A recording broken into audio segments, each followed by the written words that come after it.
Hello friends, welcome to my channel দীপ্তির পৃথিবী। আজ আমি আবার একটা নতুন গল্প নিয়ে হাজির হলাম। গল্পটি ভালো লাগলে লাইক এবং কমেন্ট করবেন এবং আমার চ্যানেলটিকে সাবস্ক্রাইব করে আমার পাশে থাকবেন। কোথায় যাচ্ছিস রে দিভাই? পড়তে? বরুণ স্যারের বাড়ি? হ্যাঁ। আমার এই অঙ্কগুলো একটু দেখিয়ে দিবি রে।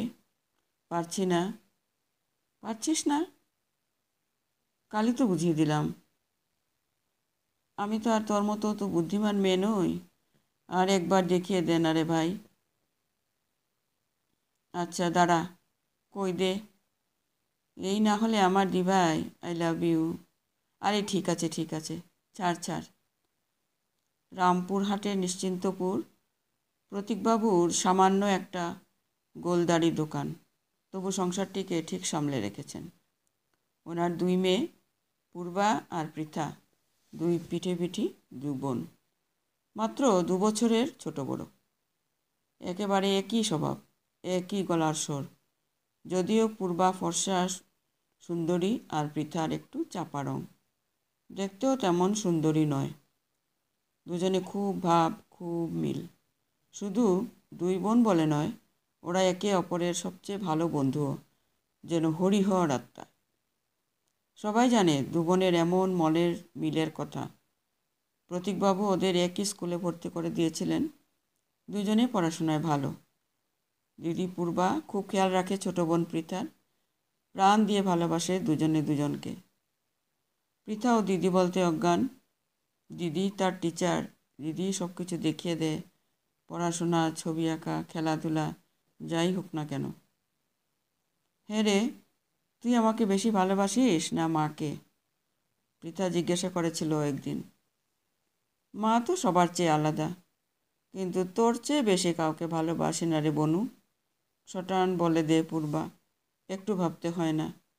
তাহলে আমি যা চাইবো তাই দিবি? পৃথা আবদার করে। হ্যাঁ বল না। তোর জিওমেট্রি বক্সটা দে না, আমারটা খারাপ হয়ে গেছে। কি করে হলো? নিশ্চয়ই হাত থেকে ফেলেছিলি। পূর্বা মৃদু বকুনি দেয়। হ্যাঁ, মুখ কাচুমাচু করে বলে পৃথা। ঠিক আছে নে, কিন্তু আর যেন নষ্ট না হয়। তোরটা আমাকে দিয়ে দিস, আমি চালিয়ে নেব। আচ্ছা, আনন্দে চেঁচিয়ে ওঠে পৃথা। এভাবে বেশ চলছিল। হঠাৎই এই দুই বোনের মধ্যে এসে পড়ল একটি ছেলে। পূর্বা তখন পড়ে ক্লাস 12-এ। হঠাৎই বরুণ স্যারের কোচিংয়ে আলাপ হলো রূপমের সঙ্গে। একটা ছটফটে দুরন্ত ছেলে, তার সঙ্গে তার স্বপ্নীল চোখ আর পড়াশোনায় দারুণ রেকর্ড। দুজনেরই ভালো লেগে যায় দুজনকে। কোচিং যাওয়া আসার পথে একটুখানি পথ একসঙ্গে চলা, এই ছিল ওদের অস্ফুট প্রেম। দিভাই, তুই কার বাইকে চেপেছিলি রে সেদিন কোচিং থেকে ফেরার সময়? পৃথা জেরা করে। আমি? কার আবার বাইক? কার বাইক আমি দেখিনি ভাবছিস? ফর্সা মতো ছেলেটা, কালো টি শার্ট পরেছিল। হুস করে চলে গেলি সামনে দিয়ে। আমি তখন তারকদার দোকান থেকে নেল পালিশ কিনছিলাম। দেখতেই পেলি না আমাকে? পৃথা গড় করে বলে দে। ও কিছু না, আমার সঙ্গে কোচিংয়ে পড়ে।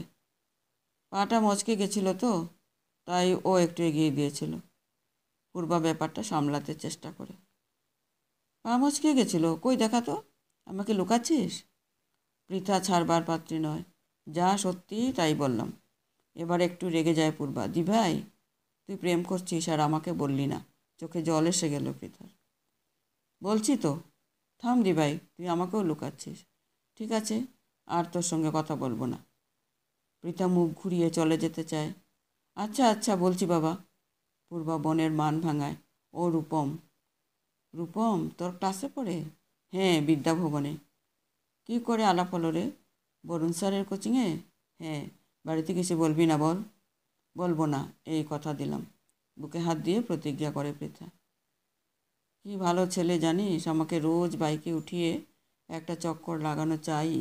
এত দূর আমাকে আগে বলিসনি কেন? পৃথা যেন কেঁদেই ফেলে। আচ্ছা আচ্ছা সরি, সব বলবো তোকে। হলো? চোখের জল মোছ আগে। আর আমার সঙ্গে আলাপ করিয়ে দিবি তো? মুহূর্তে উৎসাহ ঝরে পড়ে পৃথার গলায়। চোখের জল উধাও। হবে হবে, সব হবে। এত উতলা হোস না তো। পূর্বা একটু লজ্জা পায়। কোথায় কোথায় ঘুরতে গেছিস বল না? তোকে কি কি বলে রে? পৃথা ব্যগ্র হয়ে সব জেনে ফেলত। উফ, তুই না! আরে সবে তো কয়েক মাসের পরিচয়, তুই পারিসও বটে। ইসদি ভাই, তুই ডুবে ডুবে জল খাচ্ছিস? বাবা দেখে ফেলে কি হতো বলতো? পৃথা উদ্বিগ্ন হয়। খুব ভয় করে রে। বাবা যার আগে জানতে পারলে স্কুল কোচিং সব ছাড়িয়ে দিবে। প্লিজ বনু, বাবা যেন না জানে। আরে বাবা জানবে কেন? তোর কোনো চিন্তা নেই, শুধু আমাকে একটু রূপমদার সঙ্গে আলাপ করিয়ে দিস। আচ্ছা দেবক্ষণ। কিন্তু সমস্যা শুরু হলো তখনই, যখন রূপমের সঙ্গে পরিচয়ের পর তার কথা বলা, তাকানোর স্টাইল সব কিছু ভালো লেগে যায় পৃথারও। মুখে কিছু বলতে পারে না, দিদি বয়ফ্রেন্ড বলে কথা। চোরাচাউনিতে চেয়ে থাকে শুধু, চোখে মুখে মুগ্ধতা। রূপমের সঙ্গে তুই অত কী বকবক করিস রে? তোর জন্য আমাদের ভালো করে কথাই হয় না। পূর্বা একদিন রেগে মেগে বলেই ফেলে আদরের বোনকে। আমি আবার কি কথা বললাম রে দিভাই? রূপম তাই তো জিজ্ঞেস করলো কী পড়ো কী করো এইসব। রূপম বলল? আর তুই যে আগ বাড়িয়ে আমার নামে এত কথা গড়গড় করে বলে দিলি, আমি কখন উঠি, কখন পড়ি, কখন কি করি সব। আর এই রূপমরাই তো জানতে চাইছিল। সে ঠিক আছে, কিন্তু তার সঙ্গে তোর নিজের কথা এত বকবকানি না করলে হচ্ছিল না। তুই রাগ করছিস কেন দিভাই? আর রূপমদা যে তোর কানে কানে কি বলল, আমি কি সেসব জানতে চেয়েছি? বিস্ময়ে চোখ বড় বড় করে পৃথা বলে, শোন, তোর রোজ রোজ আমার পড়ার ওখানে যাবার দরকার নেই। আলাপ করাতে বলেছিলি, করিয়ে দিয়েছি। এবার তো একটু আমাদের নিজেদের মধ্যে কথা বলতে দিবি? তুই থাকলে। বলতে গিয়েও থেমে যায় পূর্বা। কি বললি? আমি থাকলে তোদের অসুবিধা হয়? তুই আমায় এরকম ভালোবাসিস দিভাই, তুই একথা বলতে পারলি? পৃথা অনুযোগ করে, হ্যাঁ পারলাম। তুই কেন ওর সঙ্গে এত কথা বলিস, ডোলাডলি করিস? রূপম তোর বয়ফ্রেন্ড না, আমার। পূর্বার মুখে তখন লাগাম নেই। পৃথার চোখে কোথা থেকে যেন একরার জল চলে আসে। অভিমানে মুখটা নামিয়ে নিয়ে মুখ ঘুরিয়ে চলে যেতে চায়। পূর্বা বুঝতে পারে একটু বেশিই বলে ফেলেছে বোনকে। নিজেরই আফসোস হয় সেজন্য। পৃথার হাত ধরে টেনে নেয় নিজের দিকে। গালে হাত দিয়ে চোখের জল মুছিয়ে দিয়ে বলে, সরি বনু, রাগ করিস না। পৃথা ফোপাতে ফোপাতে দিদিকে বলে, তুই রূপমদাকে বেশি ভালোবাসিস না আমাকে? পূর্বা চুপ হয়ে যায়। একথার কি উত্তর দিবে? দোনামোনা শুরু হয় নিজের মধ্যে। রূপমের প্রেমে তখনও উঠছে, আর পৃথা তার নিজের বোন, হৃদয়ের টুকরো। কিন্তু পৃথাও কি রূপমকে ভালোবেসে ফেলেছে? এত ভাবছিস কেন দিভাই? আগে তো এক সেকেন্ড বলে দিতিস আমাকে। আমি সব বুঝে গেছি। দিভাই, অভিমানের পৃথা সত্যিই মুখ ঘুরিয়ে চলে যায়। পূর্বা মনে মনে ভেঙে পড়ে। সত্যিই তো পৃথা দিনের মধ্যে কতবার জিজ্ঞেস করতো ওকে। তার নানা জনের নাম করে জিজ্ঞেস করতো, তুই ওকে বেশি ভালোবাসিস না আমাকে? পূর্বা যেন বোনকে আদর করে গাল টিপে দিয়ে বলতো, তোকে তোকে তোকে। পৃথা কি খুশি না হতো! অনাবির হাসি আর আনন্দ খেলে যেত ওর চোখে মুখে। আসলে ও এটাই শুনতে চাইতো আদরের দিভাইয়ের কাছ থেকে। আর কিছুতে এত খুশি হতে বোনকে দেখেনি পূর্বা। কিন্তু আজ ওর কি হলো? কেন বলতে গিয়েও থমকে গেল। রূপমকে সে বোনের চেয়েও বেশি ভালোবাসে? না, তা আবার হয় নাকি? রূপম আলাদা, ওর বয়ফ্রেন্ড, কিন্তু পৃথা তো ওর নিজের বোন। আজ কেন যে সে কথা বলতে পারলো না, তোকে সবচেয়ে ভালোবাসি, তোকে তোকে তোকে। মরমে মরে যায় পূর্বা। চোখটা ওরও ভিজে যায় বোনের পাগলামি দেখে। কিন্তু পৃথা ততক্ষণে চলে গেছে অভিমান করে। পৃথার কিন্তু রূপমের প্রতি গোপন মুগ্ধতা থেকেই যায়। দুর্গা মন্দিরের পশ্চিমে পাথরের উপর বসে বিকেলের আলোয় যখন পূর্বা আর রূপমের প্রেম জমে উঠত, আড়াল থেকে মাঝে মাঝে নজর রাখত পৃথা। ঈর্ষা? হয়তো বা। আসলে মানুষের মন তো, তার উপর মেয়ে হয়ে জন্মেছে, স্বাভাবিক এই মুগ্ধতা। চোরাচাউনিতে বন্দি অক্ষম গোপন প্রেম কতই তো মরে যায়, এও হয়তো তারই নামান্তর। বনু, তুই এরকম? চেয়েছি। রূপমের দিকে কেন তাকিয়ে থাকিস বলতো? পূর্বা একদিন বলেই ফেলে, কই না তো। আমাকে লুকোবি? তুই রূপমের সঙ্গে কেন আমাকে লুকিয়ে কথা বলতে যাস? কেনই বা ওর সঙ্গে দেখা করার জন্য ওর বাড়ির সামনে দাঁড়িয়ে থাকিস?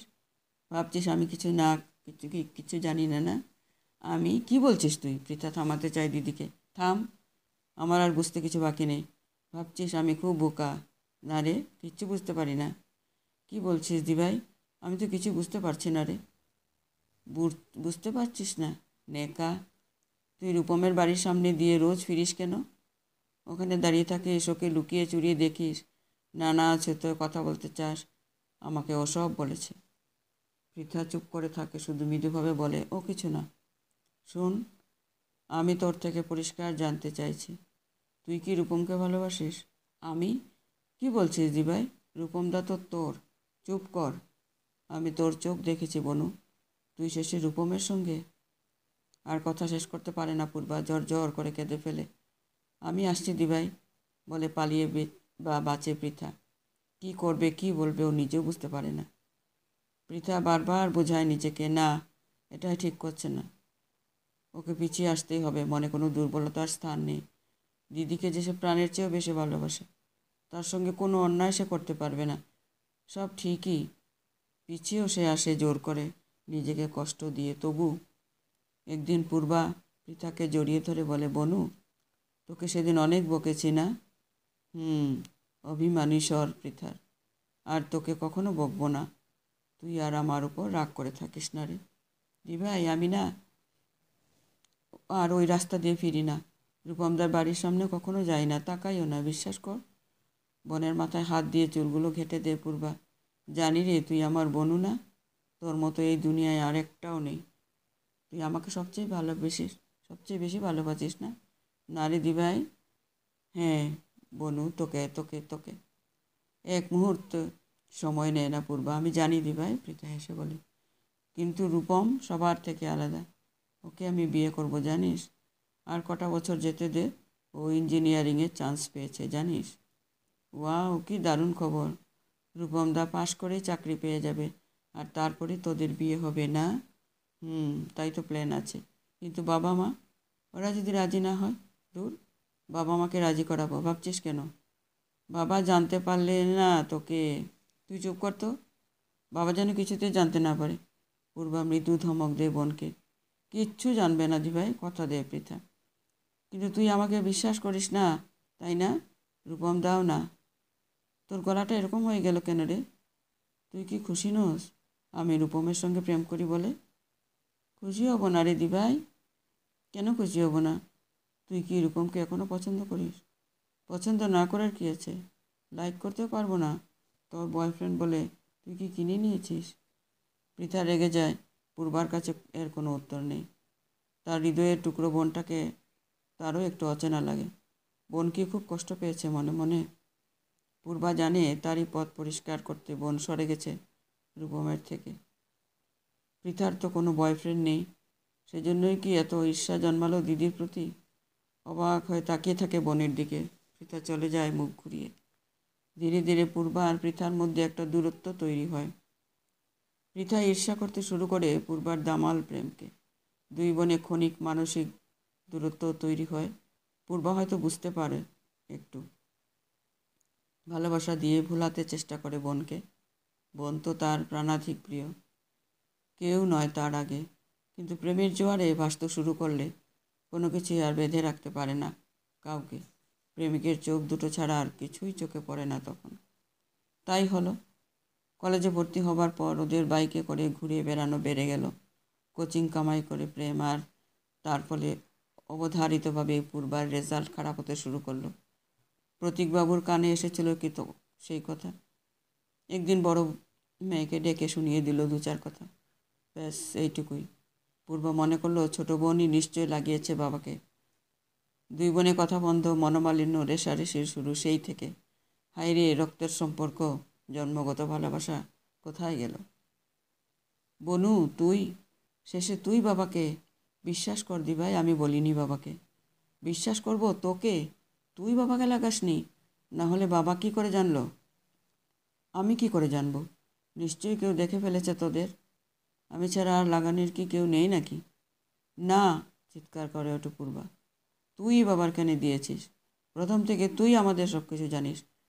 এত কথা বাবা জানলো কি করে? আমরা কোথায় যাই, কি করি, এত খবর তুই ছাড়া আর কেউ জানে না। বিশ্বাস কর। এবার কাঁদো কাঁদো পৃথা।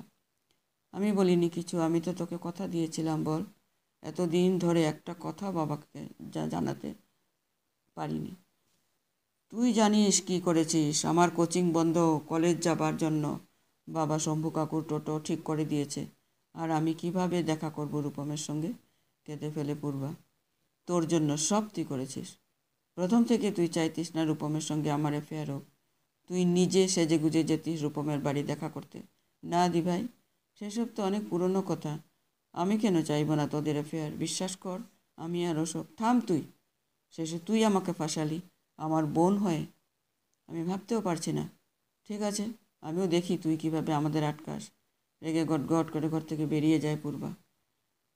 এত মান অভিমান টানা পড়েন, তবু রক্তের ভালোবাসা মরে না। ভেতরে ভেতরে ঠিকই বইতে থাকে তার গোপন ফল্গুধারা। দুই বোনে যতই ঝগড়া অভিমান হোক না কেন, হয়তো মিটেও যেত একদিন। পূর্বা বনুর গাল টিপে দেয়। ঠিকই একদিন আবার বলে উঠত, তোকে তোকে তোকে, কিন্তু হলো না। তার আগেই বিজয়া দশমীর দিন সন্ধ্যায় ঝড়ের বেগে এলো সেই দুঃসংবাদটা। বাইক অ্যাক্সিডেন্ট হয়েছে রূপম পূর্বার। দামাল গতিতে কোথায় যেন যাচ্ছিল দুজনে মেন রোড ধরে। লেন ভেঙে উল্টো দিক থেকে এসে পড়েছিল এক কালান্তর ডাম্পার। সব শেষ। রূপম হাসপাতালে যাবার আগেই পূর্বা খুব লড়েছিল মৃত্যুর সঙ্গে, কিন্তু দুদিন পরে সেও আর চোখ খুলল না। ঢলে পড়ল রূপমের চলার পথে। নিস্তব্ধতা নেমে এলো নিশ্চিন্তপুরে।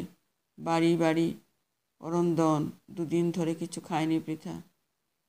মা বারবার অজ্ঞান হয়ে যাচ্ছেন, বাবা বাকরুদ্ধ। সবাই ঘিরে রেখেছে ওদের। বাড়িতে শুধু কান্নার রোল, প্রতি পদে নানা প্রেক্ষিতে। স্মৃতি বড় অবুঝ, মনটাও কিছুতে বাঁচতে দেবে না যেন। পাগলের মতো হয়ে গেছে পৃথা। মনে তার ঝড়, দিদি নেই, ভাবতেও পারে না সে।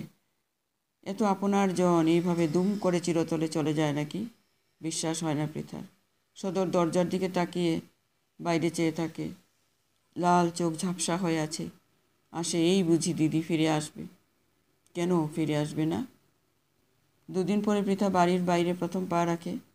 বিকেলে পায়ে পায়ে চলে আসে সেই দুর্গা মন্দিরের কাছে। এক অদৃশ্য অমোঘ টানে এগিয়ে চলে পাথরের টিলাটার কাছে, যেখানে বসে থাকতো রূপম আর পূর্বা। কতদিন কত প্রেম জমে উঠত ওদের ওখানেই। লুকিয়ে লুকিয়ে দেখত পৃথা, অদম্য এক আকর্ষণে। হঠাৎ তোর পা আটকে যায় মাটিতে। একটা পাথর, তার উপর খোদাই করা নাম রূপম পূর্বা।